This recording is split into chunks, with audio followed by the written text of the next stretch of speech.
ہم اللہ کے رسول کے زمانے میں پہچانتے تھے مومن اور منافق کو علی کی محبت سے.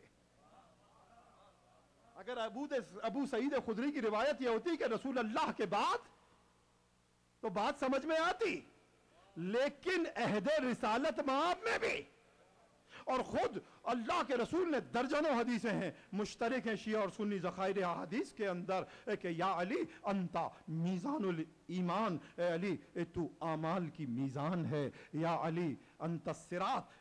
اس طرح کی حدیثیں مستقل ہیں. کیا وجہ ہے کہ اللہ کے رسول نے علی کو مومن و منافق کی پہچان قرار دیا، خود اپنی ذات کو نہیں؟ اس لیے کہ رسول اللہ کا عمل، یہ کسی شعر کے حوالے سے آ رہی ہے بات جو میرے پاپ اپ ہوا تھا، رسول اللہ کا عمل رحمت پر مبنی تھا.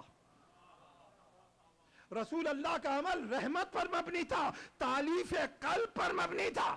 اس لیے رحمت کا تقاضا یہ ہے کہ سب کو ڈھانپ لے، سب کو چھپا لے، مگر علی کا عمل رحمت پر نہیں، عدالت پر مبنی تھا. اس لیے علی مومن و منافق کی پہچان قرار پائے.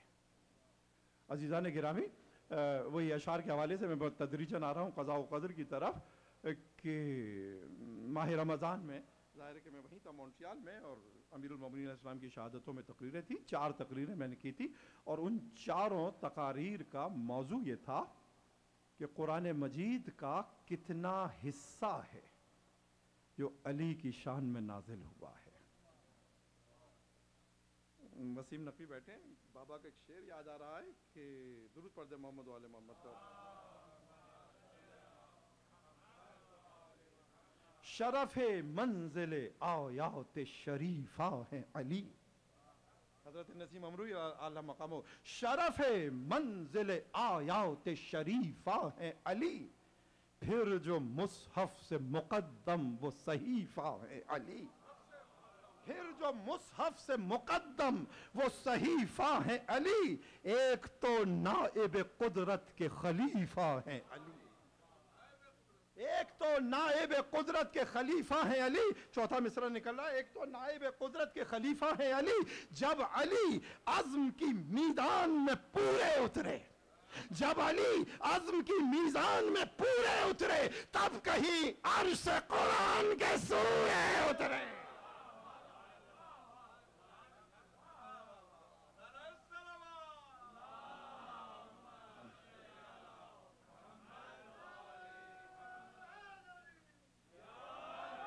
تو عزیزان گرامی، بات یہ تھی، میرا ٹاپک یہ تھا ان 4 مجالس کا کہ قرآن کا کتنا حصہ ہے جو امیر المومنین کی شان میں نازل ہوا.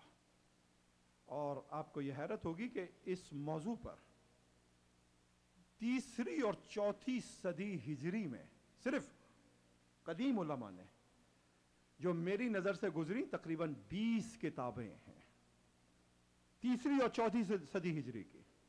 اور ان کتابوں میں سے اکثریت کتابوں کے مصنفین کی شیعہ نہیں، اہل سنت ہیں. درود پڑھ دے محمد والے محمد.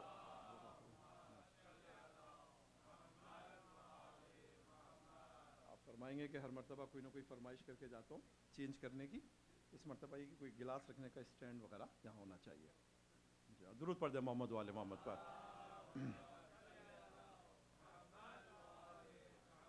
اہل سنت علماء کی اکثریت ہے ما نزل من القرآن فی علی ابن ابی طالب. عزیزان گرامی، صرف یہ ٹائٹل کافی ہے علی کی فضیلت کو بتانے کے لیے، اس لیے کہ میں نے 1400 سال کا تمام احادیث کا لٹریچر دیکھا، شیعہ اور سنی کا. کہیں کوئی کتاب تو کیا ایک چھوٹا سا کتابچہ بھی نہیں کہ کس صحابی کے لیے کتنا قرآن نازل ہوا.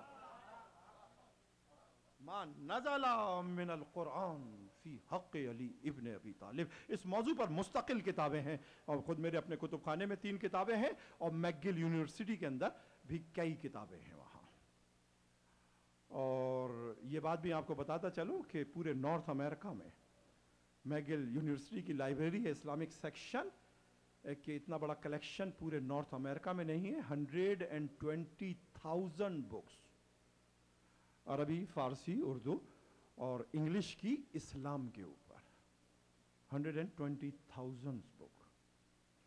تو عزیزان گرامی، اب نکتہ یہ ہے، ایک حدیث انہی کتابوں سے میں کوٹ کر رہا ہوں، اور میں چاہتا ہوں کہ یہ اتنا خطرناک موضوع، اور مولانا نے کہا کہ مشکل موضوع اور خوش بھی موضوع، لیکن اس کو میں انشاءاللہ چاہوں گا کہ تائید صاحب الزمان علیہ السلام سے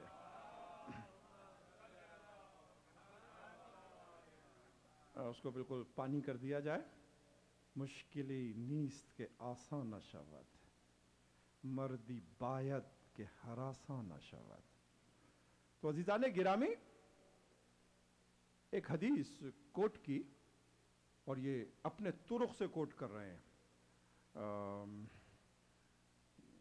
حافظ ابو نعیم اصبہانی 4 صدی ہجری کے اہل سنت عالم. اور یہ حدیث اہل بیت کے طرق سے بھی آئی اور مسلسل آئی کہ خود منبر کوفہ سے امیر المومنین نے اعلان کیا کہ نزل القرآن فی 4، اللہ نے قرآن کو 4 حصوں میں نازل کیا ہے. ربع فینا، قرآن کا 1/4 ہمارے بارے میں نازل ہوا. وربع فی عدونا، اور قرآن کا 1/4 حصہ ہمارے عدو کے بارے میں، دشمن کے بارے میں نازل ہوا. چوتھا حصہ 25% ہوا. ہو سکتا تھا کہ 30% اہل بیت کے بارے میں ہوتا اور 25% دشمن کے بارے میں ہوتا. نہیں، علی کے ارشاد فرماتے منبر کوفہ سے، جتنا ہمارے فضائل اتنا ہی ہمارے دشمنوں کی منقصت ہے قرآن میں. تو بتا دیا، صرف ابھی حدیث پوری نہیں پڑھی، کہ جتنا تولا چاہیے،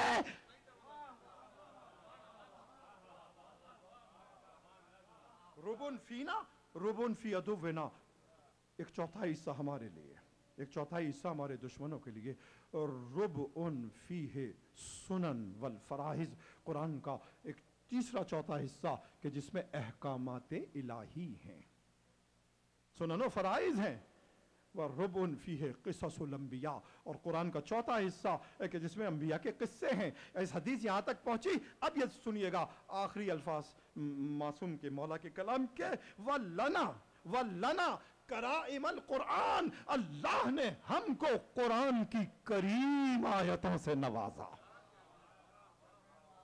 میں سے استنباط کروں گا، ابھی میں نے حدیث کوٹ کی ہے. وَلَنَا کرائم القرآن، اللہ نے ہمیں قرآن کی کریم آیتوں سے نوازا. تو آپ نے جانا کہ وہ 4 حصہ کہ جس میں فرائض پڑھیں صرف قرآن رہے گا، وہ 4 حصہ جس میں انبیاء کے قصے ہیں قرآن رہے گا، وہ 4 حصہ جس میں آل محمد کے حالات ہیں قرآن رہے گا. مگر وہ آیت قرآن کی جو علی کی شان میں نازل ہوئی ہے تو قرآن کریم بن جائے گا.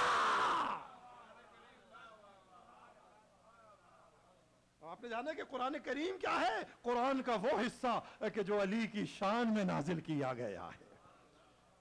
وَلَنَا کرائم القرآن.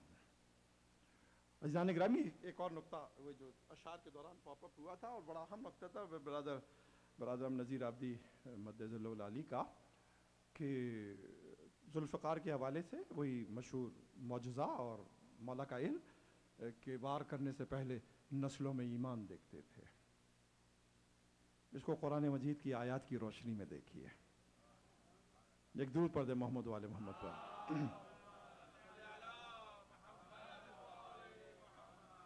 میں آپ کو بوسٹ اپ کر رہا ہوں تاکہ آپ قضاء و قدر کے موضوع کو سن سکیں. میرا خیال ہے 1-2 اگر فین چل جائے تو کوئی حرج نہیں ہوگا. مدد دیکھیں ذرا کچھ. ہاں، سفوکیشن بڑھ گئی ہے بہت. درود پڑھ دے محمد و آل محمد پر.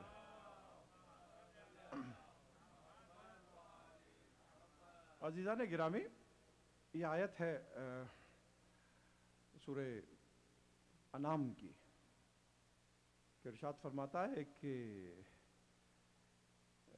وَكَذَلِكَ أَوْحَيْنَا إِلَيْكَ رُوحًا مِّنْ أَمْرِنَا.